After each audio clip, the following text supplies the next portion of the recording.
Haworth. There was a cold wind this afternoon, but the sun shone for an hour or two. I walked out on the moors behind the house. The sheep were hiding from the wind under the stone walls, and there were grey clouds over the hills to the west. It is only November, but I could smell snow in the air. It will be a cold winter this year of 1855. My name is Patrick Bronte, and I am 78 years old. I am the rector of the village of Haworth. Haworth is a village of small, grey stone houses on the side of a hill in the north of England, and I live in a house at the top of the hill, next to the church and the graveyard. I walked through the graveyard to the church this afternoon. All my family, except Anne, are buried there. The wind had blown some dead leaves through the door into the church, and I watched them dancing in the sunlight near the grave. Soon I shall be in that grave with my wife and children, under the cold grey stone and dancing leaves. It is dark outside now, and it is very quiet in this house. Charlotte's husband, Mr. Nichols, is reading in his room, and our servant is cooking in the kitchen. Only the three of us live here now. It is very quiet. I can hear the sounds of the wood burning in the fire, and the big clock on the stairs. There is another sound, too, the sound of the wind outside. The wind has many voices. It sings and laughs and shouts to itself all night long. Last night it cried like a little child, and I got out of bed and went to the window to listen. There was no child, of course, only the wind and the gravestones, cold in the pale moonlight. But I decided then that I would write the story of my children today, before it is too late. Charlotte's friend, Mrs. Gaskell, is writing a book about her, and perhaps she will want to read my story. It is a fine story. It began in April 1820, when we came to Haworth for the first time. There was a strong wind blowing that day, too, out of a dark, cloudy sky. We could see snow on the moors. The road to Haworth goes up a hill, and there was ice on the stones of the road. Maria, my wife, was afraid to ride up the hill in the carts. "We'll walk, children," she said. "If one of those horses falls down, there'll be a terrible accident. Come on, let's go and see our new house." She was a small woman, my wife, and not very strong. But she carried the baby, Anne, up the hill in her arms. I carried Emily. She was 1.5 years old then. The others walked. My 2-year-old son, Patrick Branwell, walked with me, and Charlotte, who was nearly 4, walked with her mother. The 2 oldest children, Elizabeth and Maria, ran on in front. They were very excited and laughed and talked all the way. The people of Haworth came out to watch us. Some of them helped, but most of them just stood in their doorways and watched. They are very poor people in this village. I was their new rector. We had 7 carts to carry our furniture up that icy hill, but it was hard work for the horses. When we reached our house, the wind was blowing hard in our faces. My wife hurried inside and began to light fires. "Do you like it, my dear?" I asked her that night, when the children were in bed. She looked pale and tired. I thought it was because of the long journey and the children. Perhaps it was. She held out her hands to the fire and said, "Of course, Patrick, it's a fine house. I do hope it will be a good home for you and the children." I was a little surprised by that. "And for you, Maria," I said. "Don't forget yourself. You are the most important person in the world to me." She smiled then, a lovely smile. "Thank you, Patrick," she said. She was a very small woman, and she was often tired because of the children. But when she smiled at me like that, I thought she was the most beautiful woman in England. A year and a half later, she was dead. She did not die quickly. She was in bed for 7 long months in awful pain. The doctor came often, and her sister Elizabeth came too to help. The children were ill as well. It was a terrible time. My wife, Maria, died in September 1821. She was 38. It was my job to bury her in the church. Our 6 young children stood and watched quietly. Afterwards, we went back to the house. I called them into this room and spoke to them. I said, "You must not cry too much, my dears. Your mother is with God now. She is happy. One day you will all die, and if you are good, you will go to God too." "But why?" Maria asked. "Why did she die now, Father? We need her." This world is a hard place, children, and we cannot understand everything that God does. But God loves us, never forget that. Your mother loved you, and perhaps she can see you now. We must all try to work hard, learn as much as possible, and be kind to each other. Will you do that?" "Yes, Father." They all looked so sad, I remember, and they listened so carefully. Little Emily said, "Who will be our mother now?" "Maria is the oldest, so she will help me. You must all listen to her and do what she says. And your Aunt Elizabeth is here too. Perhaps she will stay for a while." Elizabeth did stay. She was older than my wife, and she wasn't married. We called her Aunt Branwell. She came from Penzance in Cornwall, a warm, sunny place by the sea in the southwest of England. It is often cold on the moors behind Haworth, and the winds blow all winter. Aunt Branwell hated Haworth, but she stayed here all her life to help me with her sister's children.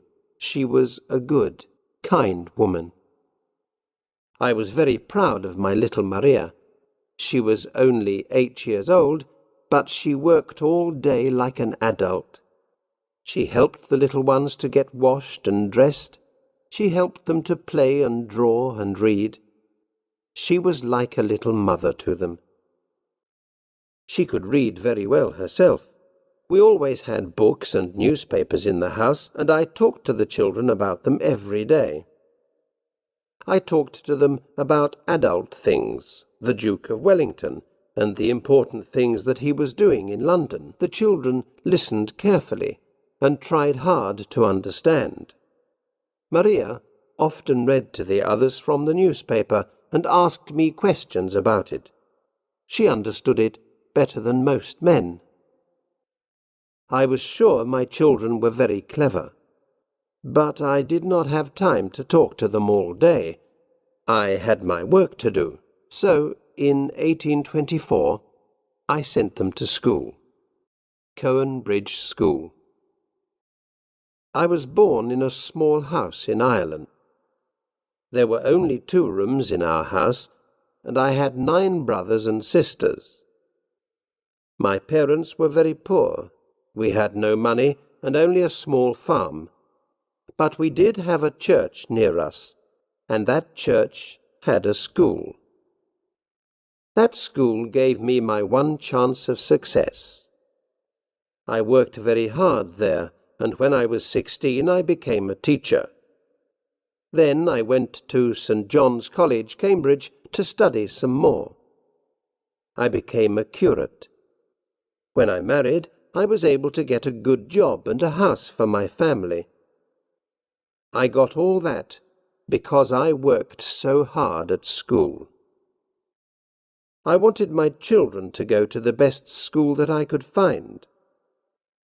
Cowan Bridge School was a school for the daughters of churchmen. It belonged to a churchman, Mr. Wilson. He was a good man, I thought. I liked the school, and it was not too expensive. So, in July 1824, I took Maria and Elizabeth there. In September, I took Charlotte, and in November, Emily as well. Emily was just 6 then, and Charlotte was 8. I remember how quiet the house was that autumn. In the evenings I taught my son, Branwell, and my wife's sister looked after the youngest child, Anne. I often thought about the girls. My eldest, Maria, was a good, clever girl. I thought she must be the best pupil in the school. I waited for her letters and wondered what new things she was learning. She did tell me some things in her letters, but not enough.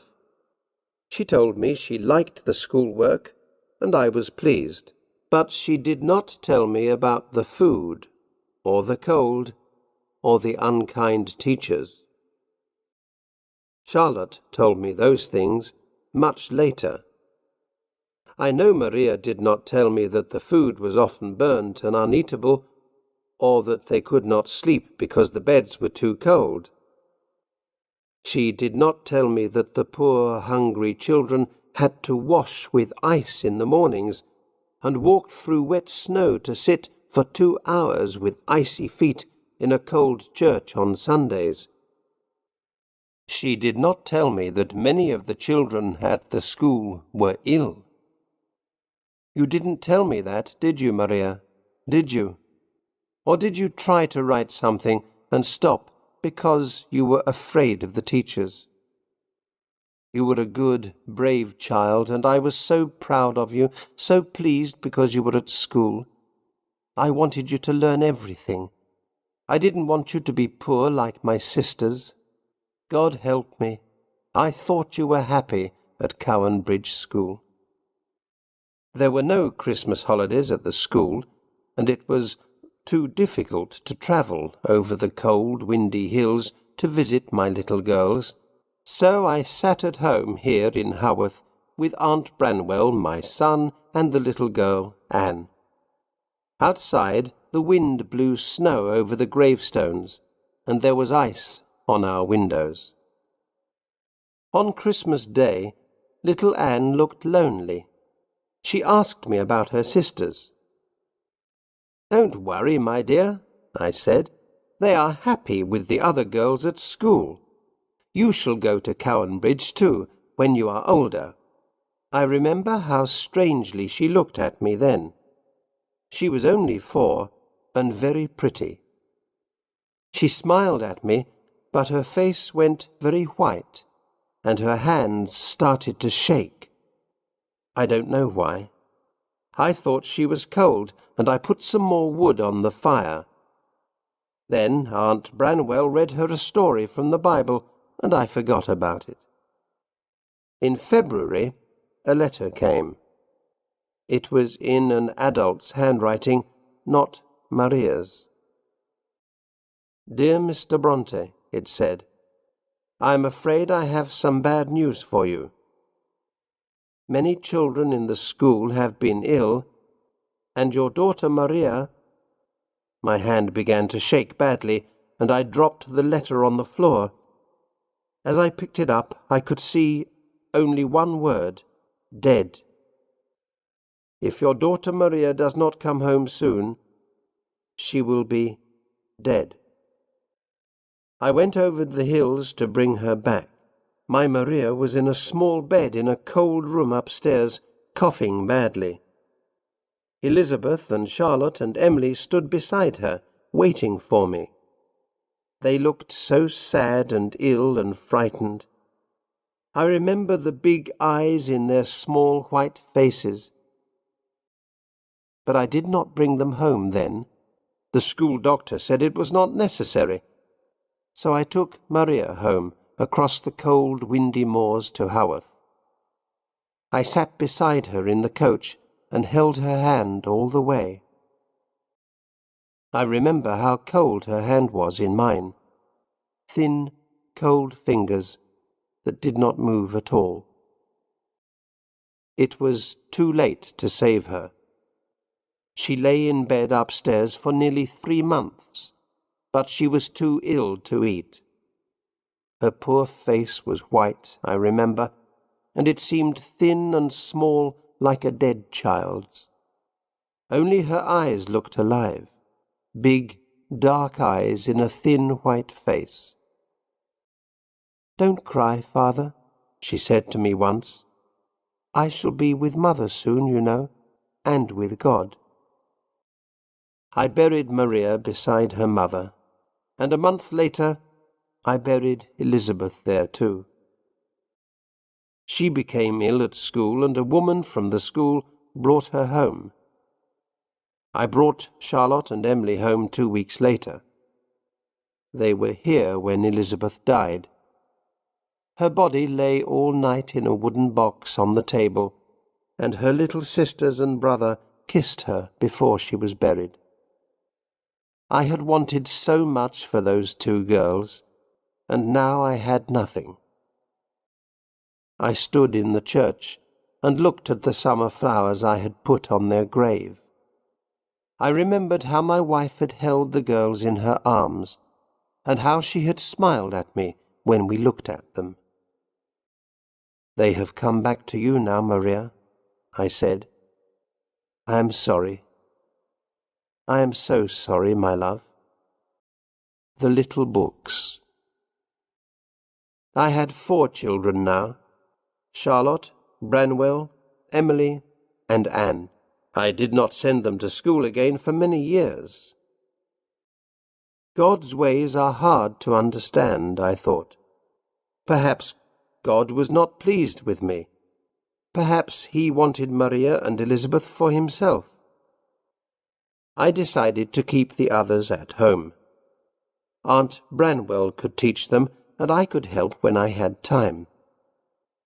They were clever children, quick at learning. They loved to write and draw and paint, and they talked all day long. And, thank God, they were not ill. In the afternoons, my servant Tabby took them for long walks on the moors behind the house. They walked for miles on the hilltops in the strong, clean wind, alone with the birds and the sheep. I think it was good for them. They grew stronger, and there was a bright light in their eyes. I was not the only sad father in Haworth. Many, many children died, and I had to bury them all. The water in Haworth was bad, so many children died from illness, and many more died from accidents. I saw 100 children die from fire. In my house, I was always very careful. I had no curtains, no carpets, because I was afraid of fire. My children never wore cotton clothes, because they burn so easily. One day, in 1826, I brought a box of toy soldiers home from Leeds. Next morning, the children began to play games with them. "This one is mine," Charlotte said. "He's the Duke of Wellington." "And this is mine," said Branwell. "He's Napoleon Bonaparte." The children liked the wooden soldiers and began to tell a story about them. It was a very exciting story, I remember. They read it to me and Aunt Branwell and Tabby, our servant.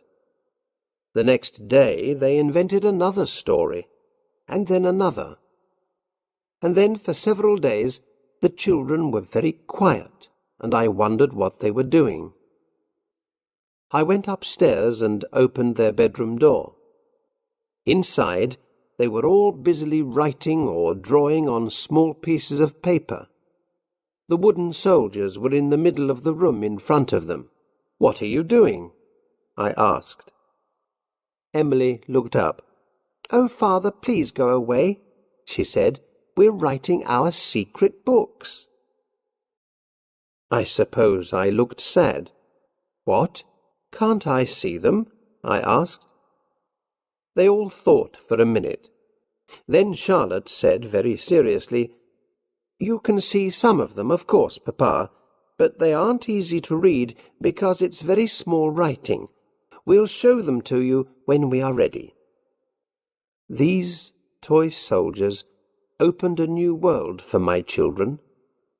They showed me some of their stories, but there were hundreds that they kept secret. They all began writing so young. Charlotte, the oldest, was only 10, and Emily was 8. I don't think they ever stopped. Mr. Nichols has all Charlotte's little books now in a cupboard in his room. Some of them are no more than 5 or 6 centimeters high. They are beautifully made, and full of small pictures and tiny writing.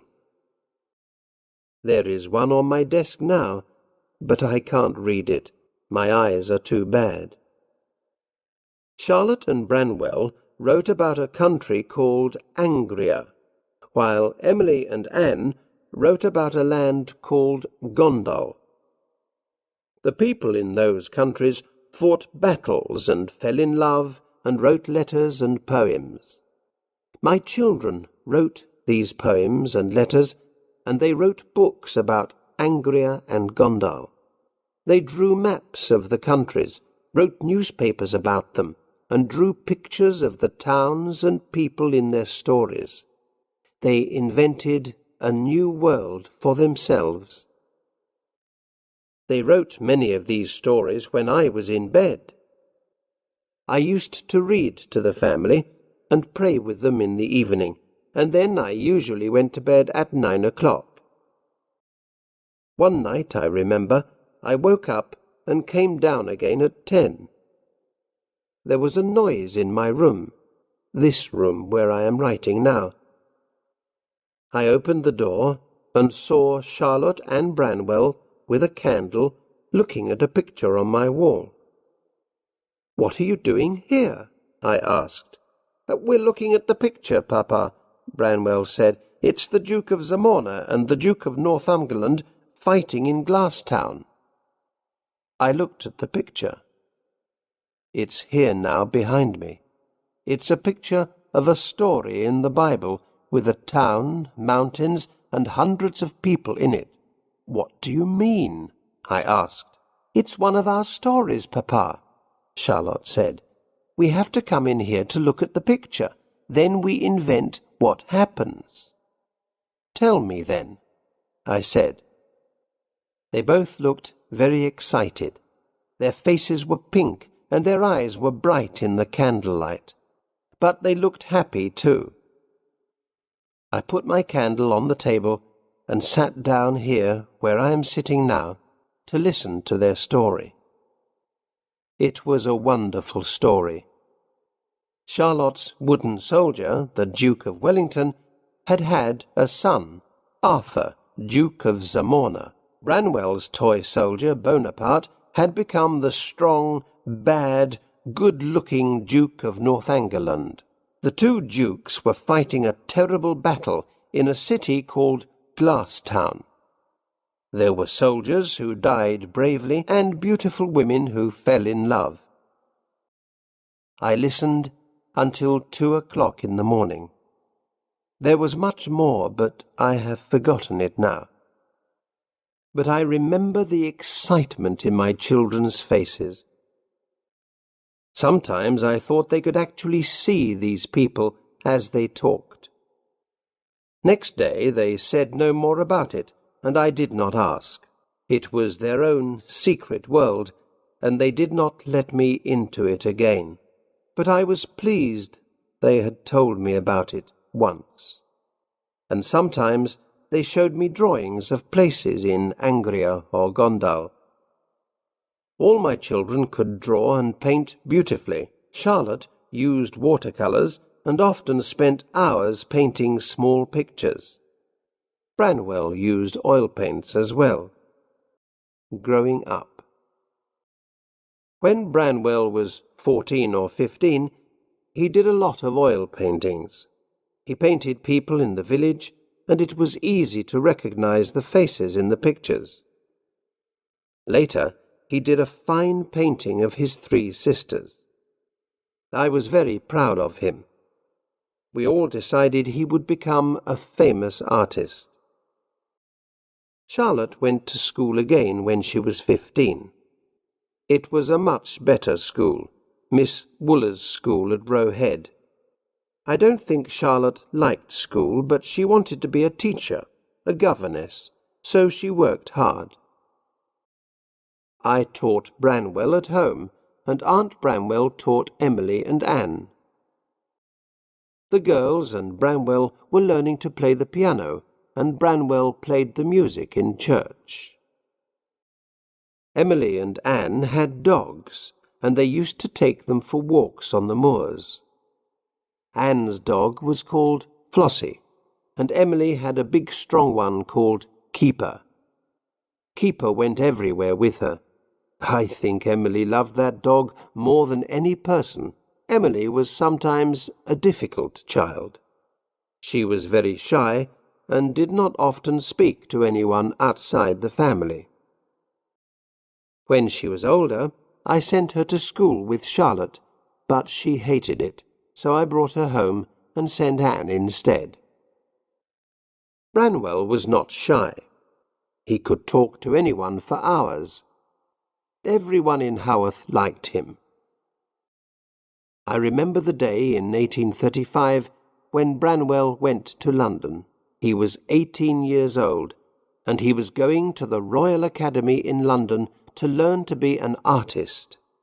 He walked down the hill in Haworth with a bag of his best paintings on his back, and everyone in the village came out to see him go. That was a great day for me. Something terrible happened in London, but I don't know what it was. Branwell came back 2 weeks later, his face white, his clothes dirty. I don't know where he went or what happened in London. He refused to tell me. He just sat upstairs, alone in his room, for hours. Later, I paid for a room in Bradford for him to work in. He could paint pictures of famous people there, I thought. It was easy work for him, but he couldn't do it. He spent all my money and came home again after a while. This was a sad time for me. My eyes were very bad, and I had to pay a young curate to help me with my work for the church. My old servant, Tabby, broke her leg and was very ill. And then, one day, I got a letter from Miss Wooler's school. My curate read it to me. "Dear Mr. Bronte," the letter said, "I am afraid that your daughter Anne is very ill, and I don't think I ever moved so fast in all my life. 6 hours later I was at Roe Head. The next day Anne and Charlotte were home. Anne was still alive, thank God. A month later she was well again. Thank God. All my children were safe at home. I was happy to have them here. They were so clever and kind, and they loved each other so much. But I was an old man with bad eyes, and Aunt Branwell and I had very little money. My children had to find work somewhere in order to live. But what sort of work could they do?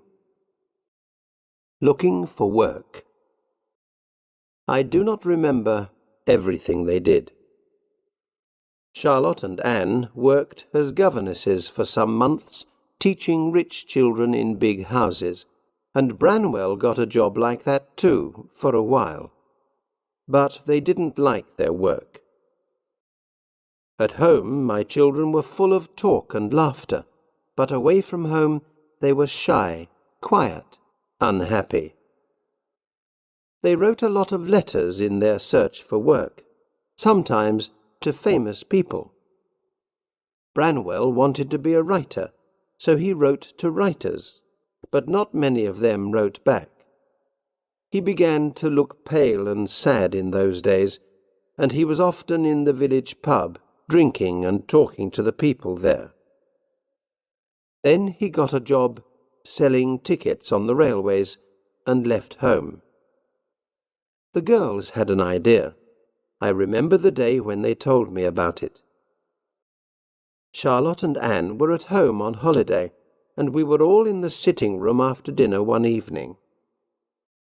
Anne was playing the piano and singing quietly to herself.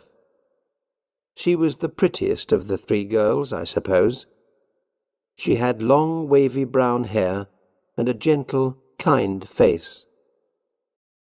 Emily sat on the floor beside her, stroking the ears of her dog, Keeper.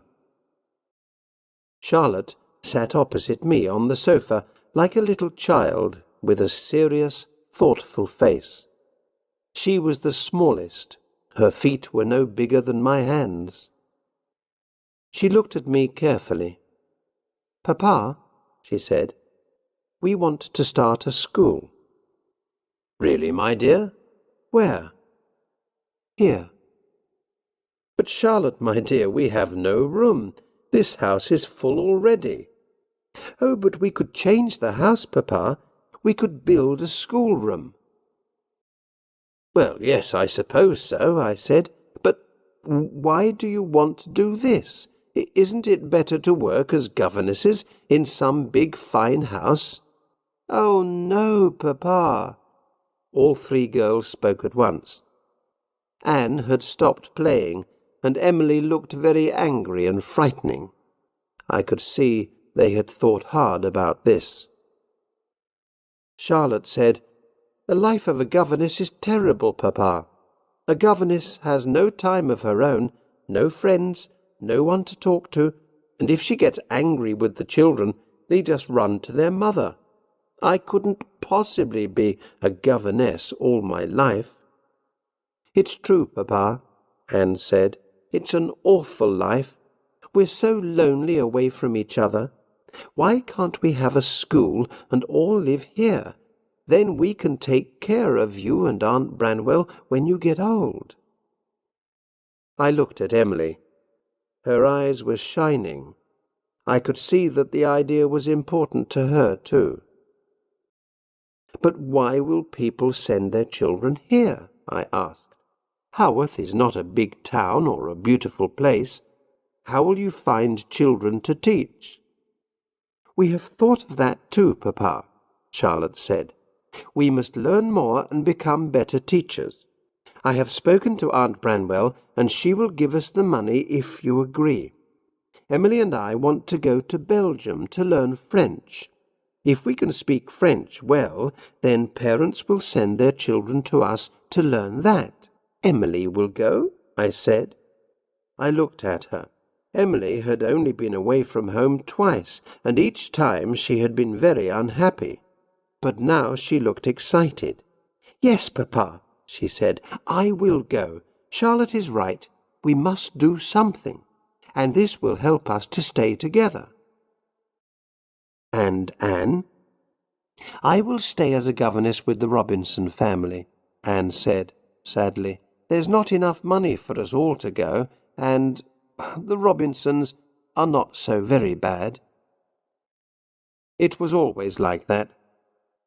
Anne was a gentle girl. She did not fight as hard as the others.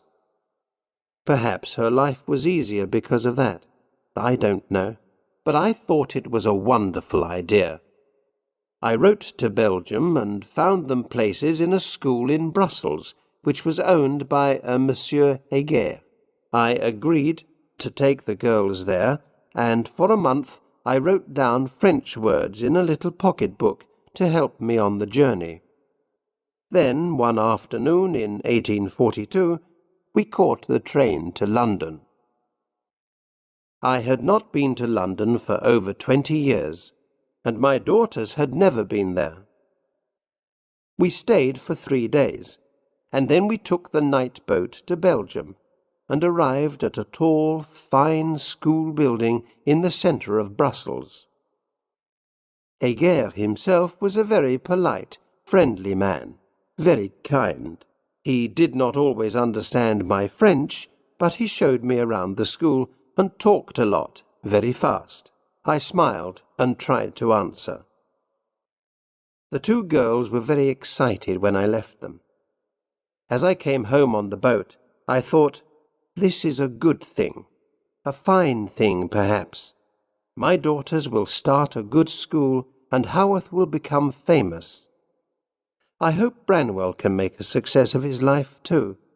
Then my wife Maria will be pleased with us all. Monsieur Heger and Mrs. Robinson. At first everything went well. Monsieur Heger wrote to me often. He was pleased with my daughters, he said. They were good pupils. But life at home in Haworth was hard. My curate died, and Aunt Branwell became very ill. Emily and Charlotte came home to see her, but she was dead before they arrived. She was a good woman, Elizabeth Branwell. She kept my home for more than 20 years, and she taught my daughters everything she knew. But she never liked Haworth, I am sure of that. She said it was a cold, miserable place. I hope that God has found somewhere warm and comfortable for her now. But how could I live without her? My eyes were now very bad, and I could not see to read. And our servant, Tabby, was older than I was. Anne could not help me. She was a governess for the Robinson family, and now Branwell had a job there too, teaching their young son. So Charlotte went back to Brussels alone, this time as a teacher in Monsieur Heger's school. Emily stayed at home to cook and clean for me. She did not like Brussels, she said. She was happy to do the housework and live at home with Tabby and me. She was a strange, quiet girl, Emily. She was the tallest of the girls, and in some ways she was as strong as a man. She loved to walk by herself on the wild, lonely moors, with her dog Keeper running by her side. Sometimes I saw her there, singing or talking quietly to herself, and I thought perhaps she could see the people in her secret world of Gondal, and was talking to them. I know that she spent a lot of time writing alone in her room. And when Anne was at home, she and Emily often talked and wrote about the world of Gondal together. There were sometimes dangerous people near Haworth, so I always had a gun in the house. Before my eyes were bad, I taught Emily to shoot. She loved that. Sometimes I used to practice shooting in the garden while she was making bread in the kitchen. I shot first, then I called Emily.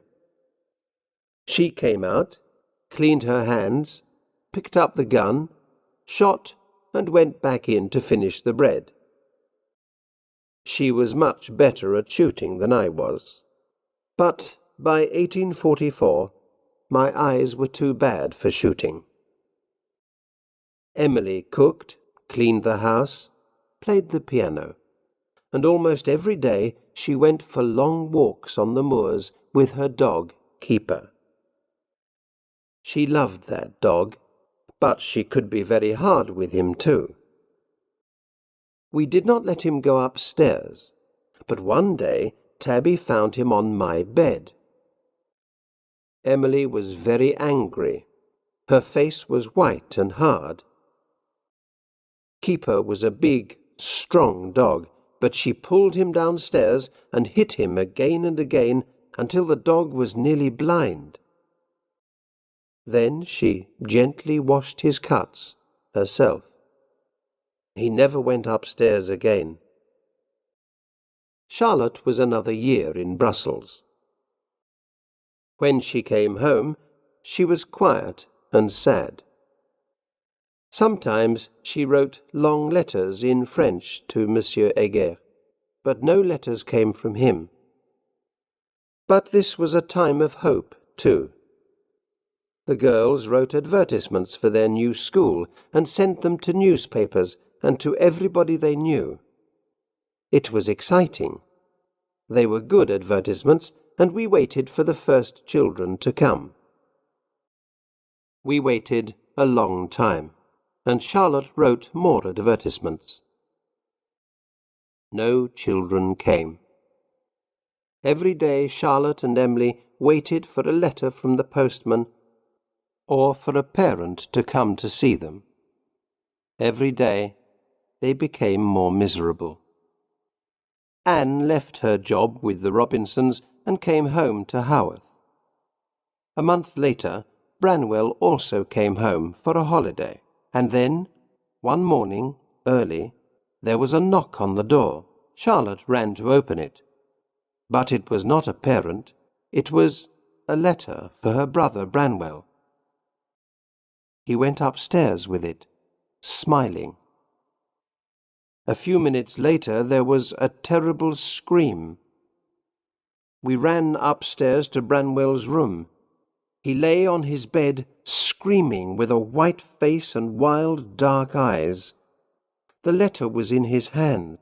"Branwell, what is it? What's the matter?" I asked. He tore his hair with his hands. "I'm ill," he said. "I'm cold. Oh, what does it matter? She doesn't care. I can't see her. Oh, it's all finished now, finished forever. I'll die without her." "Here, Branwell, drink this." Emily brought him a cup of hot milk, but his hand was shaking and he nearly dropped it. Charlotte put her hand on his head. "He's hot, Papa. He's burning," she said. "You must go to bed at once, Branwell." He went to bed, and he lay there, sometimes sleeping, sometimes shouting and crying. I tried to talk to him, but I couldn't understand what he said. Then, later, Anne explained. She told us a terrible story. I was so angry. I nearly broke a chair with my hands as I listened. My son Branwell, Anne said, was in love with Mrs. Robinson, the rich mother of his pupil. For months this lady had spoken kindly to Branwell, walked with him in the garden, talked to him alone in the evenings. He thought she would marry him when her husband died. And then there were other things that Anne did not want to speak about. The letter was from Mr. Robinson. He was often ill, Anne told us, but his children knew about Branwell and their mother, and the servants knew too, I think. Perhaps Mr. Robinson had learned something from them, or perhaps that woman, I cannot call her a wife, had told him everything. Only one thing was certain. In his letter, Mr. Robinson had ordered Branwell never to return to his house or to speak to any of his family again. My face was hot, and my hands were shaking. I tried to talk to Branwell about it, but it was impossible. "I love her, Papa," he shouted. "You don't understand. How can you? You've never seen her." "I don't want to see her, my son," I said. "I understand that she is a bad, evil woman. I hope that God will punish her, and—" "Don't say that, Papa," he screamed. "You are talking about the woman I love. She will call me back. I will see her again." "I hope you never see her again, my son," I said. "You must forget her. Branwell, listen to me. But he did not listen. He ran out of the house. He did not come back until the evening, and then he was drunk. He did not listen that day, or the next day, or any day.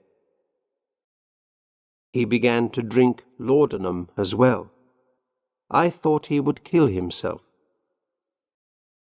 So I think Charlotte was pleased that no parents came.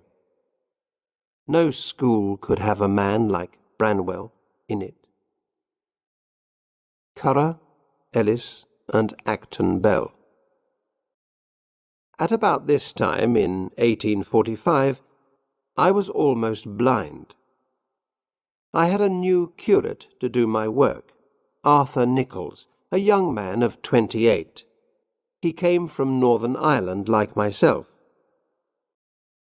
He was a good, hard worker. I spoke in the church on Sundays, but Arthur Nichols did the rest of my work. Branwell became worse and worse. Mr. Robinson died in 1846, but Mrs. Robinson didn't marry Branwell. Oh, no. She was a cold, wicked woman. She sent my son Branwell away, and later married a rich old man.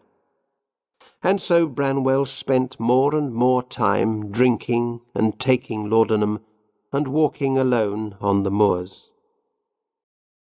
When you are blind, you listen to things very carefully. I used to sit alone in my room and listen to the sounds of the wind outside the house. The wind talks and whispers and sings. It has many voices. I listen to the sounds of the clock on the stairs and the wood in the fire and the footsteps and voices of the girls walking around the house. They talked a lot to each other, and sometimes I could hear what they said, even when they were in another room. Anne had had a poem published in a magazine, and one day I heard a conversation between Charlotte and Emily. Charlotte had found something that Emily had written and was talking to her about it. "But they're wonderful, Emily," Charlotte said.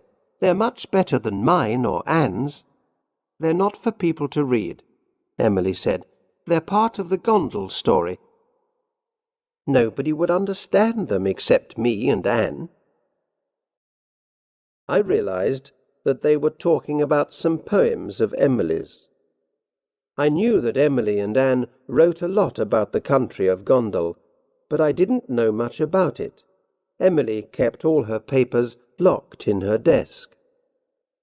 Charlotte was arguing with her. "Emily, listen to me.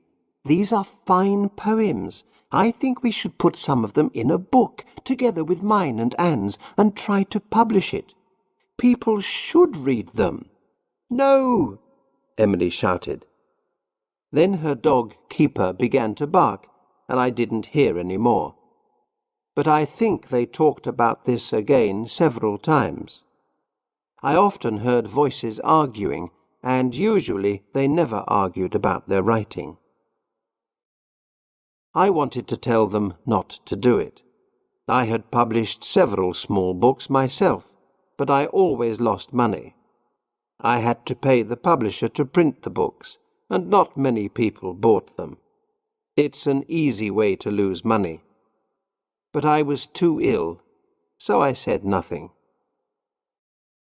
I learnt many years later that they paid over £30 to have a book of poems printed, and that it sold 2 copies. I am not surprised they didn't tell me about it.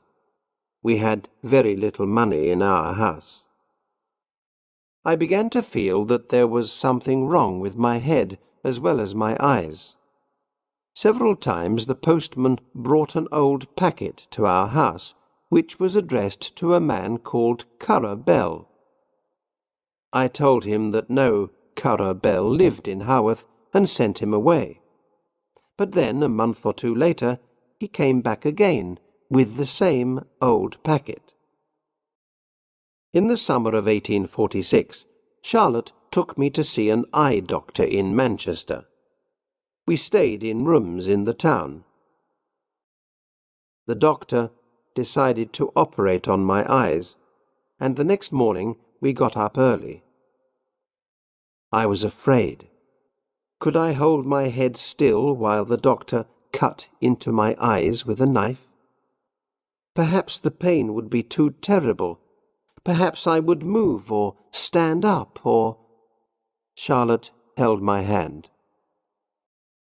As we left our rooms, we met a postman. "Good morning, miss," he said. "There's a packet here for Curabell." "Oh, thank you." Charlotte sounded sad, but she took the packet and put it in her room. She did not open it. Then we walked to the eye doctor's. The pain was terrible, but it was over in 15 minutes, and I didn't move. Afterwards, I had to lie on a bed in a dark room. We couldn't go home for a month. A nurse came sometimes, but Charlotte stayed with me all day. I asked her once about the packet. She said, "Oh, it's for a friend of mine, Papa. It had a letter for me in it. I have posted it away again now." I didn't understand, but I didn't ask again. I lay quietly on my bed most of the day, and Charlotte sat in the next room writing. She wrote very fast for many hours, and never put her pen down once. She seemed quiet, but strangely happy. I was happy too. The doctor had helped. I could see again. It was wonderful. The colours, the shapes of everything were beautiful. When we came back to Haworth, I could see everything clearly at last. Our home, the church, the graveyard, the moors, the faces of my Emily and Anne. And Branwell. Branwell's face looked terrible. White, thin, with big dark eyes and untidy hair. His clothes were dirty, he smelt, his hands shook. All the time he was either shouting or crying, and always, every day, he asked me for money. I let him sleep in my room at night, and he kept me awake for hours talking about Mrs. Robinson. I remembered his paintings, his stories, his happy childish laughter. My fine, clever son had become a drunken animal. The winter of 1846 was terribly cold. The wind blew snow around the house and over the gravestones. A lot of children died in the village. Anne was ill. Branwell was worse. We lit fires in all the rooms, but there was ice inside the windows in the mornings. I spent most of my time with Branwell, so I didn't think very much about the girls. And then, one afternoon, Charlotte came into my room. I was sitting here, in this same chair beside the fire. She had a book in her hand, and that strange, happy look on her face. "Papa," she said, "I've been writing a book." I smiled. "Have you, my dear?" I thought she had written another little book about Angria. "Yes, and I want you to read it." "Oh, I'm afraid it will hurt my eyes too much." My eyes were much better, but the tiny writing in the Angria books was too small for me. "Oh, no," she said, "it's not in my handwriting. It is printed." She held out the book in her hand. "My dear, think how much it will cost. You will almost certainly lose money because no one will buy it. No one knows your name." "I don't think so, Father. I didn't pay to get it printed, you know. The publishers paid me. Listen to what people say about it in these magazines." She sat down and read to me from some of the most famous magazines in England. There were long articles in them about a book called Jane Eyre by Currer Bell. They were kind articles. Most of the magazine writers liked the book. "This Currer Bell, then?" I asked. "Is it you?" Charlotte laughed. "Yes, Papa. It's a man's name with the same first letters, C.B. Charlotte Bronte, Currer Bell." She gave me the book and went out. I began to read. I think I read for 2 hours, but it seemed like 10 minutes. It was a wonderful, beautiful book, the story of a little girl called Jane Eyre. Her parents are dead, so she lives with an unkind aunt and her children. Then Jane goes away to a school called Lowood. This school is a terrible place, and it is very like the school at Cowan Bridge. Jane Eyre's best friend, Ellen Burns, falls ill at the school and dies. This Ellen is just like my own little Maria. When I read about her death, my eyes filled with tears. But it was a beautiful book, too. I did not want to put it down. At 5 o'clock I got up and went into the sitting room. My 3 daughters sat there, waiting for me. Their eyes were very bright. I still had tears in my eyes, but I had a big smile on my face, too. I held up Jane Eyre in my hand and said, "Girls, do you know Charlotte has written a book? And it is more than good, you know. It is very, very fine indeed." The best days and the worst days. Emily and Anne did know, of course. They had known about Charlotte's book for a long time. Jane Eyre was not the first book that Charlotte had sent to a publisher. Over a year ago she had written another book, The Professor, and sent it to one publisher after another. Each publisher had sent it back in a packet addressed to Currer Bell. And then Charlotte had sent it in the same old packet to another publisher, and then another, and got it back again. "Why didn't you change the paper on the packet, my dear?" I asked. Charlotte smiled. "I didn't think of it, Papa. The worst day was when we were in Manchester, going to the eye doctor. Do you remember? The packet came back then. That was the day before I started writing Jane Eyre." "Do you mean that you started writing Jane Eyre while I was lying in that dark room in Manchester?" "That's right, Papa." "But that's only 6 months ago, and here is the book in my hand." "Yes, Papa. The book was printed a month after I sent it to the publisher." "My dear, they decided very quickly that they liked it then." "I think they did, Papa. After all, it is a good book, isn't it?" She smiled at me. I don't think I have ever seen her so happy. She is a very small person, Charlotte, and not a beautiful woman. But when she smiles like that, her face shines like a fine painting.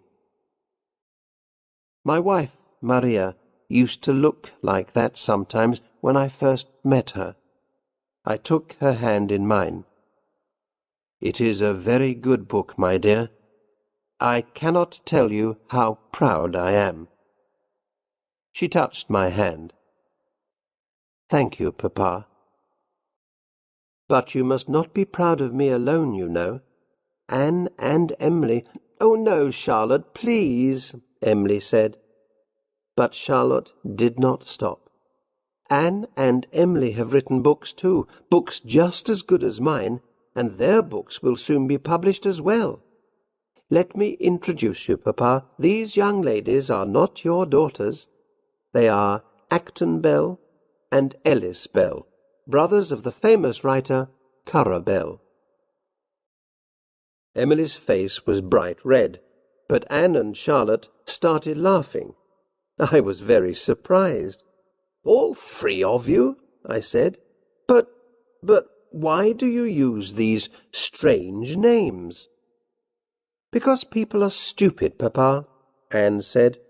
"No one thinks women can write good books, so we have used men's names instead. And now they say that Currer Bell is a writer who understands women very well." She laughed again. My dears, my dears. I held out my hands to them and kissed each one of them in turn. I don't know what to say. I am so pleased for you all. You have made your old papa happy today. Something in Emily's face stopped me. "Emily, you will let me read your book, won't you?" She thought for a moment. "Yes, Papa, of course, but it's very different from Charlotte's. I'm not sure you'll like it." "You yourself are very different from Charlotte, my dear, but I love you both. You must show me the book as soon as it comes, and you too, Anne." I read both their books that winter. They were very different.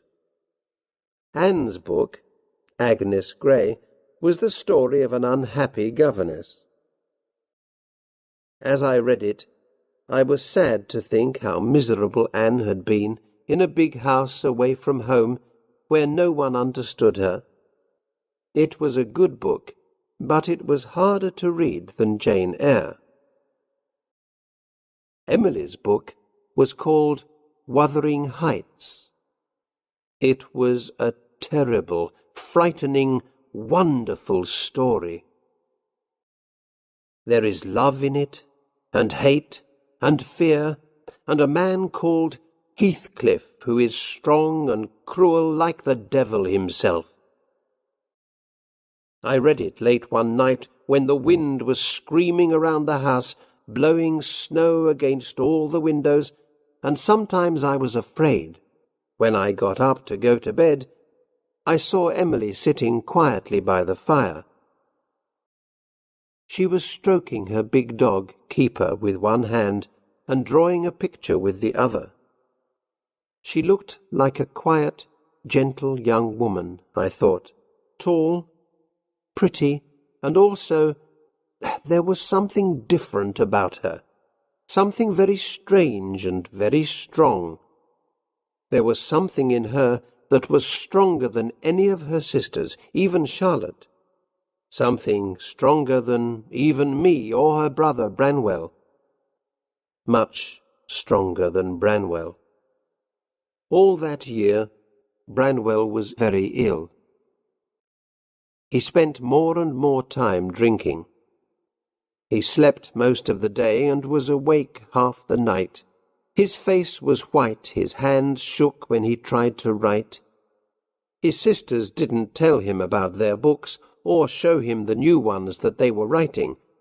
They were afraid that he would be unhappy about their success, because he had wanted to be a writer himself. He made life hard for all of us. In September 1848, he became very ill. He coughed all day and all night. He began to talk of death and asked us to pray with him. While we stood together praying, he began to cough again. He fell to the ground. Emily and I put our arms around him, but he couldn't get up. There was blood on his mouth and on Emily's dress. When he stopped coughing, it was because he had stopped breathing. My only son was dead. We buried him in the church beside his mother and little sisters. It was a cold, rainy afternoon. There were dead, wet leaves in the graveyard, and the wind blew rain into our faces. I came back into the house soon afterwards, but Emily walked for an hour or two in the rain with her dog, Keeper. When she came back into the house, her dress was wet through. Several days later, Emily became ill. Her face was hot, she couldn't eat, she kept moving around the house. It was difficult for her to breathe, and it took her a long time to climb the stairs. Charlotte felt her heart.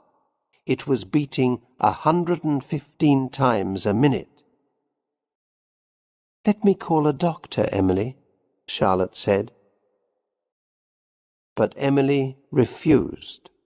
"If he comes, I won't talk to him." "Then go to bed and rest, please. I can light a fire in your room, and bring you milk and read to you if you like." "You need rest, sister." "I do not," said Emily slowly. She had to breathe hard between each word, and her face was as white as Branwell's had been. "My body doesn't matter now. I don't care about it. I live as I always have." And so, every day, she got up at 7 o'clock, dressed herself, and stayed downstairs until 10 at night. She ate little or nothing, and coughed for hours. Sometimes she coughed blood. She never went out of the house, but one day Charlotte brought some heather from the moors for her to look at. Emily was lying on the black sofa in the sitting-room. Her dog, Keeper, lay on the floor in front of her. "Look, Emily," Charlotte said, "I've found some purple heather for you. There are still 1 or 2 flowers left on the moor." "Where?" Emily asked. "Here, look." Charlotte held out the small, bright purple flower.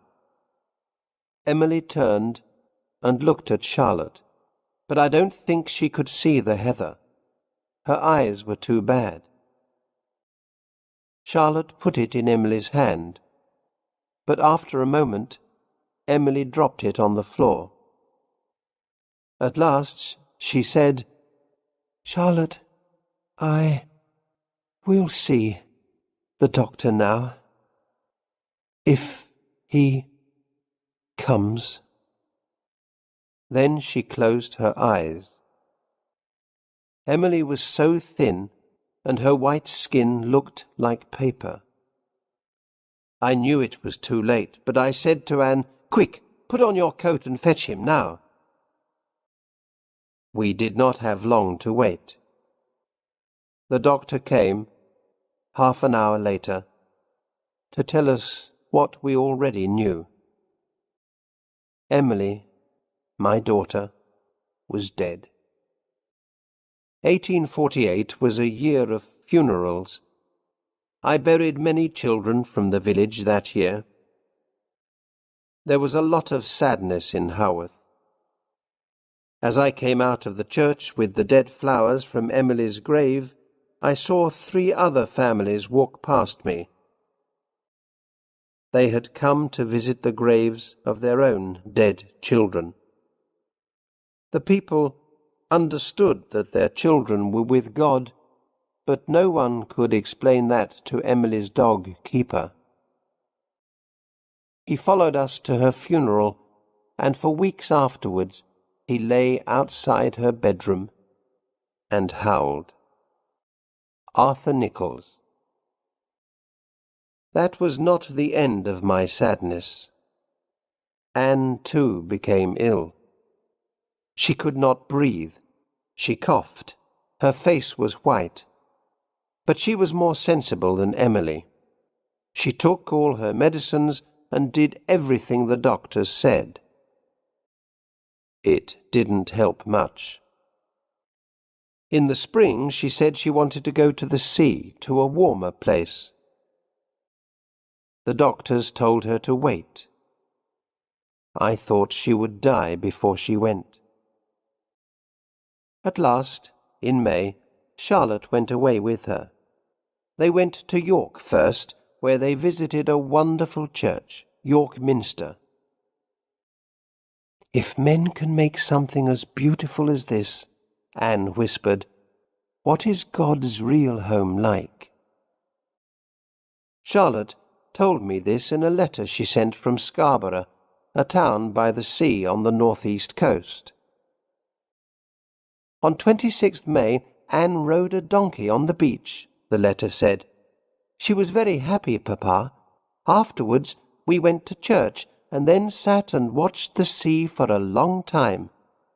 On the 28th she was too ill to go out. She died quietly at 2 o'clock in the afternoon. She will be buried in a graveyard near the sea." Anne was the baby of the family, the youngest and prettiest of them all. Before she died, she wrote another book, The Tenant of Wildfell Hall, about a woman who left her cruel husband. She was proud of it, and so was I. She was 29 years old. "I don't want to die, Papa," she said. "I have too many ideas in my head, too many books to write."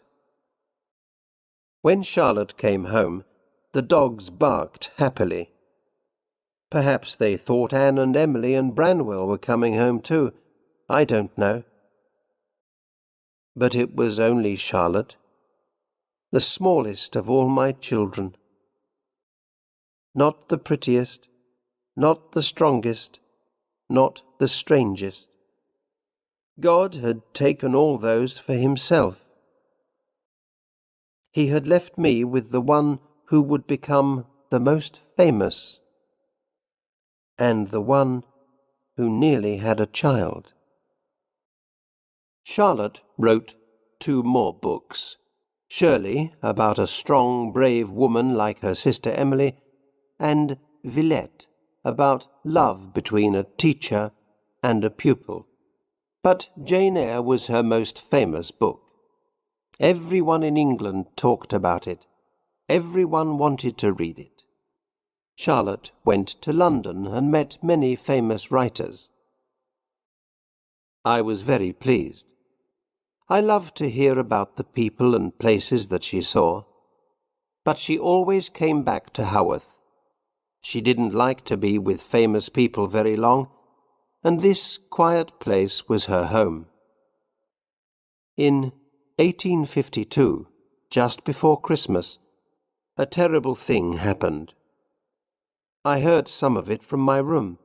My curate, Arthur Nichols, opened the door to Charlotte's sitting room and stood there. His face was white, and he was shaking. "Yes, Mr. Nichols," Charlotte said. "Do you want to come in?" No, Miss Charlotte, that is, yes. I mean, I have something important to say to you." I heard his voice stop for a moment, and then he went on, "I have always felt strongly about you, Miss Charlotte, and my feelings are stronger, much stronger than you know, and, well, the fact is, Miss Charlotte, that I am asking you to be my wife." There was a long silence. I heard every word, and I felt cold and angry. Mr. Nichols was a good curate, but that was all. I paid him £100 a year to help me with my work, but he had no place in my house or in my daughter's bed. I stood up and opened my door. "Mr. Nichols!" He turned and looked at me. I could see Charlotte behind him. "You will leave this house at once, Mr. Nichols. I am very, very angry. You must not speak to my daughter again, ever. Do you understand me?" The stupid man was shaking and almost crying. I thought he was ill. He opened his mouth to speak, but no words came out. Then he turned and went out of the door. Mr. Nichols stayed in his own house for 3 days. He refused to eat, the stupid man, and he sent me some angry letters. But Charlotte wrote to him to say that she would not marry him. Then Mr. Nichols said he would leave Haworth and go to Australia. On his last day in church, he had to give people bread to eat. But when he held out the bread to Charlotte, he could not do it, because he was shaking and crying so much. Afterwards, the people of Haworth gave him a gold watch. He cried about that too. I thought it was all finished, but I was wrong. I think he wrote to Charlotte, and she wrote back. In April of 1854, he came back to Haworth. Charlotte brought him into my room. I looked at him, but I said nothing. I was not pleased. "Papa," Charlotte said, "Mr. Nichols and I have something to say to you." I did not like that. Mr. Nichols and I. It did not sound good to me. "I am busy," I said. "I have a lot of work." Charlotte smiled. "That's because you don't have a good curate, Papa. When Mr. Nichols was here, your life was easy." "Perhaps," I said, "but he was going to Australia, I thought. Why haven't you gone, sir?" Mr. Nichols spoke for the first time. He looked very tall and proud, I thought. "There are 2 reasons, sir," he said. "First, because I have decided not to go to Australia. And also—" He stopped and looked down at Charlotte. She smiled up at him, and I felt my blood run cold. "And also because your daughter Charlotte and I would like to be married. We have come to ask you to agree." I don't remember what I said next. I think there were a lot of unkind words between us, and some tears. But in the end I agreed. I agreed because Charlotte wanted it, not because of Arthur Nichols. In June that year, they were married in my church. I did not go. I could not give Charlotte away to that man. But he came back here to be my curate, and he and Charlotte lived in this house with me. He is still here now. Perhaps he will read this. If he does, he will know that he was right and I was wrong. Mr. Nichols was, after all, a good husband for Charlotte. I understood after a while that he honestly loved her and he could make her happy. She began to smile and laugh again. Her eyes shone. She sang sometimes as she worked. Our house became a home again. She went with him to see his family in Ireland and travelled to the far west of that country. Mr. Nichols did most of my church work for me. Charlotte began a new book. Emma, she called it. And one day in December 1854 she came into my room smiling. I could see that she was excited. "What is it, my dear? Have you finished your book?" "No, not yet, Papa, but I have something wonderful to tell you. What do you think?" "I don't know, my dear. If it's not your book, then—" "I told Arthur yesterday. I am going to have a child." I did not say anything. Her hand was on the table, and I put my hand on it gently. It was wonderful news. I remembered when my own wife, Maria, had told me this, and how this house had been full of the laughter of little voices and the noise of running feet. Charlotte and I sat like that for a long time. remembering. It did not happen. At Christmas she fell ill, and in the New Year she was worse. She felt sick all the time because of the baby, and she ate nothing. She lay in bed all day, hot and coughing. Arthur Nichols cared for her wonderfully. I think he often stayed awake all night. But it did not help. On the 31st of March, 1855, the last of my 6 children died. It was early in the morning. Arthur Nichols was sitting by her bed, and I was standing by the door. She was asleep with her hand in his. Her face was very thin and pale. She opened her eyes and saw him. Then she coughed, and I saw fear in her face. "Oh, God," she whispered, "I'm not going to die, am I? Please don't take me away from Arthur now. We have been so happy." Those were the last words she ever said. A little while later, I walked slowly out of the house.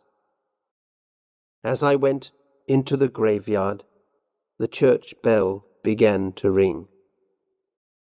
It was ringing to tell Haworth and all the world that Charlotte Bronte was dead. Maria. And so now I have written it. It is 3 o'clock in the morning. The house is very quiet, and the wind has stopped. I can hear the sound of the wood burning in the fire, and the clock on the stairs. Somewhere upstairs, Arthur Nichols is sleeping quietly. I know that Charlotte's friend, Mrs. Gaskell, has nearly finished her book about Charlotte. Perhaps I will show her what I have written. Perhaps. But I don't think so. I wrote to her before and answered her questions, and that is enough. She is a writer. She can write her own book. I will keep this book in my desk for myself, and perhaps for Arthur Nichols. There is no need for other people to read it. My daughter Charlotte is famous already, and when Mrs. Gaskell has written about her, she will be more famous still. I wish my wife Maria could read Charlotte's books, and Emily's, and Anne's. Perhaps she can. We had some fine children, didn't we, Maria? I wonder if she can hear me. It is a fine night, now that the wind has stopped. There is a bright moon, and the sky is full of stars. I think I will go outside and walk through the graveyard to the church and talk to Maria there.